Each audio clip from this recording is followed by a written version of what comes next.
Well, following a proper sunscreen protocol can really help protect you from skin damage, but not everybody knows the rules on reapplying it. Yeah, Dr. Reed McClellan is the founder and CEO of Cortina Health and adjunct faculty at Harvard Medical School.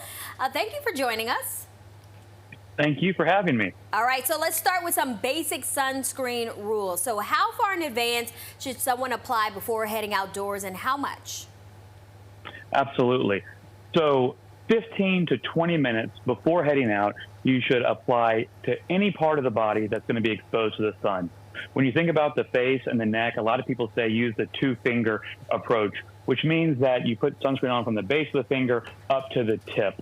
And that should be able to cover the face and the neck. But the truth of the matter is, any part of the skin that's exposed, put sunscreen on it.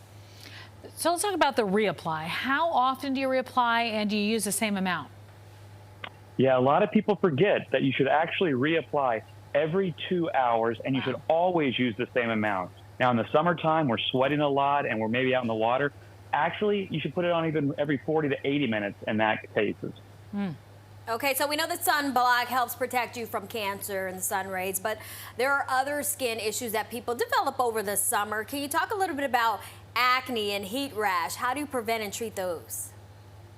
Sure. So patients that have acne, what we really recommend is they find an SPF that is oil-free base and that's actually made for the face so that it won't cause an irritant or breakouts or clog the pores.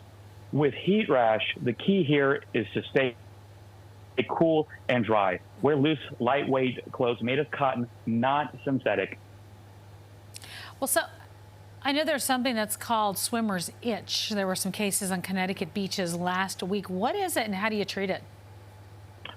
Swimmer's itch is actually caused by a parasite that burrows into the skin.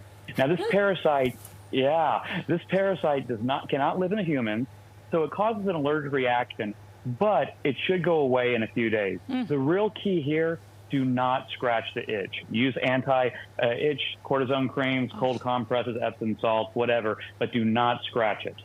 So we've got to worry about parasites in the water, sharks in the water. And a sunburn. Right.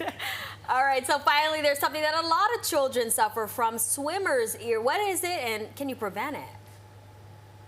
Yeah, so swimmer's ear, we have an infection in the ears here, and the real way to prevent this is to use proper hygiene. Keep the ears clean. If your ears get wet, dry them out immediately. For people that really have a issue with swimmer's ear, you can also, of course, wear a swim cap or even earplugs to make sure that water doesn't really get in there in the first place.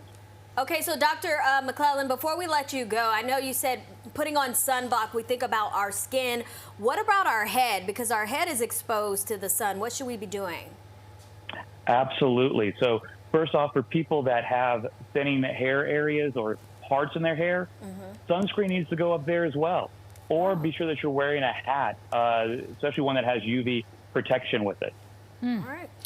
Well, thank you so much for joining us this afternoon. I know there's a lot we should be thinking about all the time, but it's super important to keep these things in mind, especially in these last few remaining bits of summer. Say it ain't so. Thanks for joining us. Thank you, guys.